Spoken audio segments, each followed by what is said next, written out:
Сәлем достар. Өткен видеода сіздер YouTube жайлы тағы видео түсіруімізді қаладыңыздар. Ендіше YouTube'да қалай көтеру керектігі жайлы видеоны қабыл алыңыздар.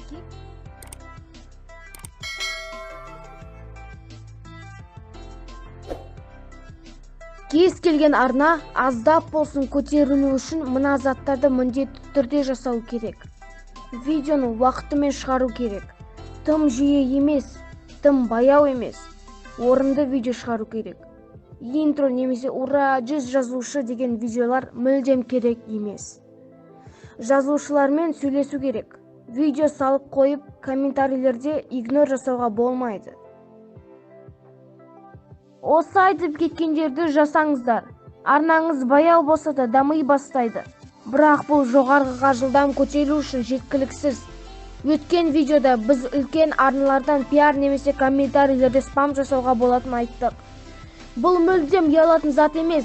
Көп арналар шынайы тіркеліп, шынайы бір видеоларын қарайды. Алайда, кейде YouTube'да өтірікшілер де кездесіп жатады. Мысалы, кім маған тіркелді, соған 1000 теңге берем. Немесе, маған тіркелгенге 57 аккаунтпен тіркелем. Мынау шынымен де күлкілі ғой. Мұндай адамдар әдетте шындықты айтпайды.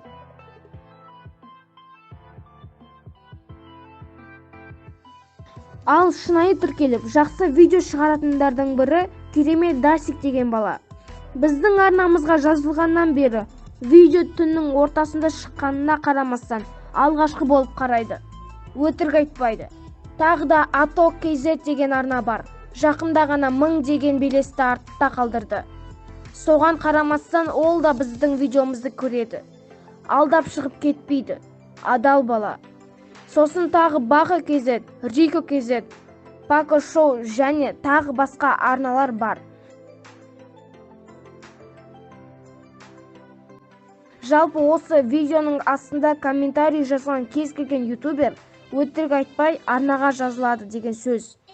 Шынайы көрермен және жазушы қаласаңыз, комментке түсіп, бір-бірлеріңізді сұраңыздар. Стримдерде жазушы іздесе де болады.